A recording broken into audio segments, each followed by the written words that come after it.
Imagine por um instante que a vida pode nos levar a lugares que jamais imaginamos. Hoje, você vai conhecer a história de Leia, uma mulher que enfrentou o abismo e voltou para contar. Em 2016, ela cruzou a linha entre a vida e a morte após uma overdose de heroína e testemunhou o que muitos chamariam de escuridão absoluta. Sua jornada é um alerta, um testemunho e, acima de tudo, uma prova de que até nos momentos mais sombrios, existe uma luz.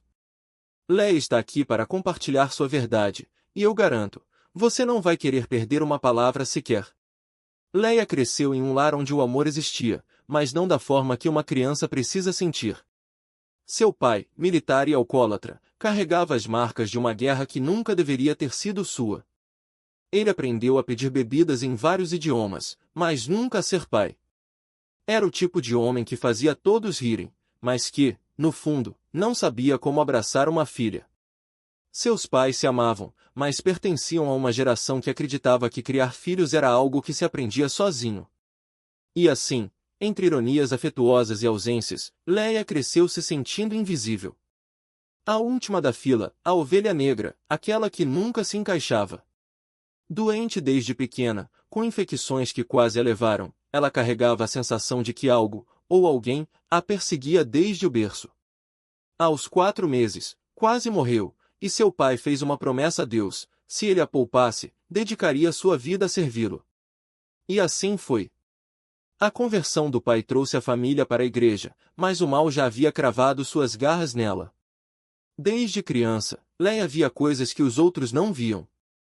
Coisas que se moviam no escuro, presenças que a assombravam. Ela corria para os pais, gritando que havia algo em seu quarto, mas eles a mandavam voltar para a cama. Até que, uma noite, seu pai sentiu o que ela descrevia. Mesmo sem enxergar, ele pegou a Bíblia e ordenou que aquilo saísse. E algo saiu. Mas não para sempre. As noites se tornaram um pesadelo recorrente. Uma vez, enquanto dormia, algo a socou nas costas.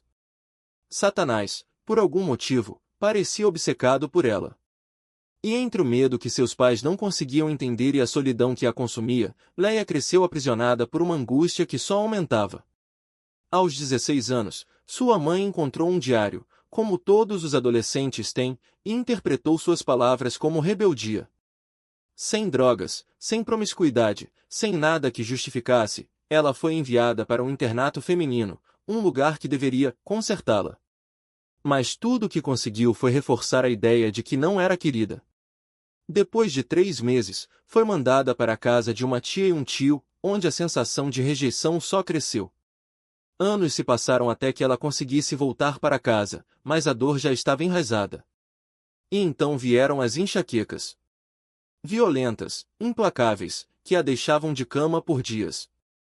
Foi aos 17 anos que ela descobriu o alívio. Uma crise tão forte que sua mãe sugeriu um remédio no armário do banheiro. Tome 1 ou 2 comprimidos, disse. Leia, sem noção do que estava fazendo, tomou 3. E pela primeira vez na vida, sentiu algo diferente, a dor desapareceu. O vazio, a solidão, a sensação de não pertencer a lugar nenhum, tudo se dissolveu em uma névoa suave. Foi como se, de repente, o mundo parasse de doer. E ela se apaixonou por aquela sensação. A partir daí, tudo mudou. Leia começou a vasculhar os armários de remédios das casas onde fazia bicos como babá. Na década de 90, ninguém escondia comprimidos. Era fácil. Tão fácil que, quando ia ao hospital por causa das enxaquecas, os médicos lhe davam injeções de analgésicos potentes. E ela aprendeu a gostar daquilo. Daquele alívio instantâneo, daquela fuga da realidade. Por anos, foi assim. Um ciclo interminável de pílulas, mentiras e uma vida que nunca decolava. Aos 19 anos, engravidou. Não estava preparada, não sabia como cuidar de um bebê, mas ali estava ela, dando à luz uma menina. Foi quando decidiu tentar mudar. Entrou em uma clínica de reabilitação em Nova York, um programa de 2 anos. Ficou limpa por 15 meses. Mas o problema é que, naquele lugar, ela conheceu pessoas que usavam drogas muito mais pesadas. Histórias de crack, de heroína, de vidas destruídas. E, para uma mente já fragilizada, aquilo soou como uma aventura fascinante. Por que não experimentar? Pensou. E assim, anos depois, sua vida se transformou em uma espiral de dependência. Um vício substituía o outro. Pílulas deram lugar à cocaína, que deu lugar ao crack. Nada a satisfazia. Nada a fazia feliz. Era como se carregasse uma corrente invisível, arrastando-a cada vez mais para baixo. E no meio de toda aquela escuridão, havia uma batalha constante. Deus nunca a abandonou, mas ela não conseguia se libertar. O medo, a dor, a sensação de não valer nada, tudo isso a mantinha presa. Era como se estivesse amarrada por correntes, como naquele filme Só, lutando para se soltar, mas sem forças para romper os elos. Até que, um dia, ela percebeu que só havia uma maneira de se libertar: entregar-se completamente. Permitir que Deus cortasse aquelas amarras e a puxasse de volta para a luz. Mas até chegar lá, Leia mergulhou fundo. Muito fundo. E foi lá, no fundo do poço, que ela finalmente entendeu o que estava em jogo. Porque quando você se permite afundar, não há limite para o quanto pode cair. E ela quase não voltou. E naquele instante, Leia entendeu que o inferno não era uma metáfora. Era real. Tão real quanto o frio que a envolveu, tão palpável quanto a escuridão que a sufocou sem pedir licença. Não havia fogo, não havia demônios de chifres, apenas um vazio tão denso que parecia engoli-la viva. Ela tentou mover os dedos, mas seu corpo não respondia. Tentou gritar, mas não havia ar. Tentou se lembrar de Deus, mas até mesmo o nome dele parecia ter sido apagado daquela noite sem estrelas. E então, de repente, veio o choque. Não foi um toque suave, não foi uma voz mansa sussurrando o seu nome. Foi eletricidade pura, um raio cortando a escuridão, arrancando-a daquele abismo como se alguém a puxasse pelos cabelos. Ela não viu anjos, não ouviu coros celestiais, apenas sentiu a força bruta de algo maior do que ela, maior do que a morte, maior do que todas as vezes que havia se afogado em drogas, em vergonha, em solidão. Era como se o próprio céu tivesse dito: ainda não é a sua hora. Quando abriu os olhos, o mundo estava de cabeça para baixo. O teto do banheiro girava, as vozes dos paramédicos soavam distantes, como se viessem de outro planeta. E então veio a dor, uma agulha cravada no osso do ombro, um líquido gelado correndo pelas veias, o corpo se rebelando contra a vida que insistiam em devolver-lhe. Ela quis lutar, quis gritar que não queria voltar, que preferia 1000 vezes a escuridão àquela dor, aquela vergonha, aquele ciclo sem fim. Mas algo dentro dela, algo que não era ela, segurava suas mãos, acalmava sua respiração, sussurrava: você não está sozinha. E ali, entre o vômito e as lágrimas, entre o cheiro de desinfetante e o som das sirenes, Leia percebeu que não era uma sobrevivente. Era uma ressuscitada. Não por mérito, não por força de vontade, mas porque alguém havia decidido que sua história não terminaria ali. Alguém que a amava o suficiente para arrastá-la de volta, mesmo quando ela já havia desistido de si mesma. Os dias seguintes foram um borrão de hospitais, de olhares julgadores, de perguntas sem respostas. Mas havia uma coisa que ninguém podia tirar dela, a certeza de que, naquele segundo entre a vida e a morte, ela havia tocado em algo que não era deste mundo. E isso mudava tudo. Porque se o inferno era real, então o céu também era. E se Deus a havia puxado de volta uma vez, ele não a deixaria cair de novo. Não sem lutar. E então veio o silêncio. Não aquele silêncio confortável, de quem descansa, mas o silêncio pesado de quem foi trancado do lado de fora, de portas fechadas, de vozes abafadas, de mãos que se afastavam quando mais precisava delas. Eles não deixavam ninguém entrar. Nem minha família. Nem meus amigos. Era como se eu já estivesse morta antes mesmo de o corpo desistir. E talvez, naquele momento, eu estivesse. Mas algo dentro de mim se recusava a aceitar. Algo que não era medo, nem desespero, mas uma espécie de conhecimento, como se eu já tivesse visto o outro lado e soubesse que não era o meu lugar. Ainda não. Então, quando finalmente voltei para casa naquela noite, usando o mesmo caminho que havia percorrido horas antes, com o peso do fracasso ainda grudado na pele, eu soube: aquilo não era só uma recaída.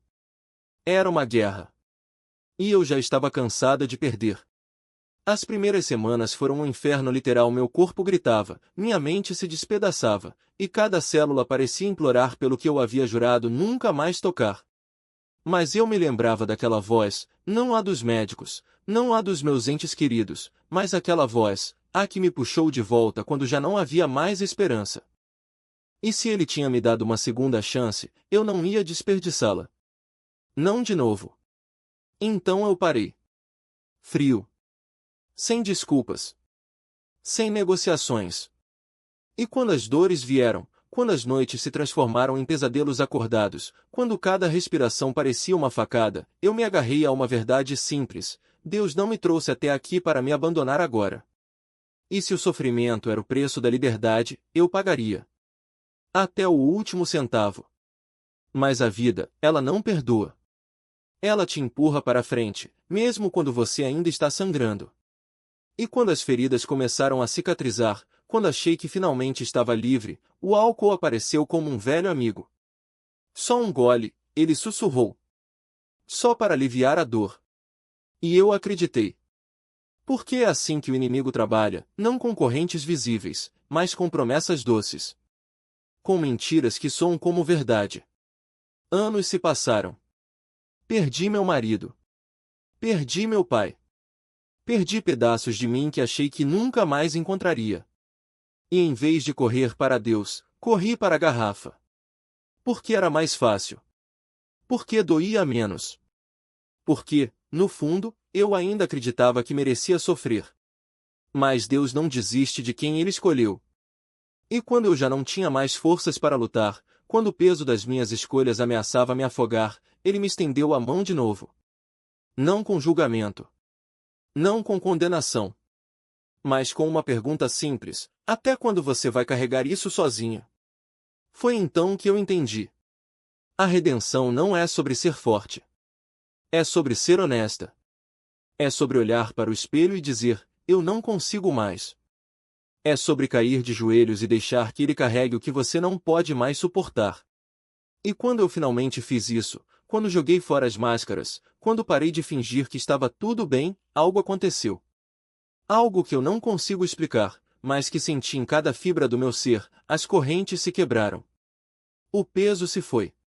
E pela primeira vez em anos, eu respirei. Não foi fácil. Ainda não é.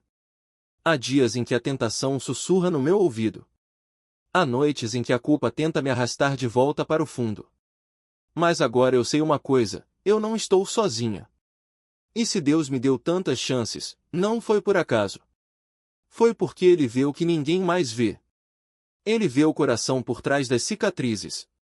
Ele vê a fé por trás das quedas. E Ele nunca desiste de quem o busca, mesmo quando esse alguém já desistiu de si mesmo. Porque no fim das contas, não importa o quão fundo você tenha caído. Não importa quantas vezes você tropeçou.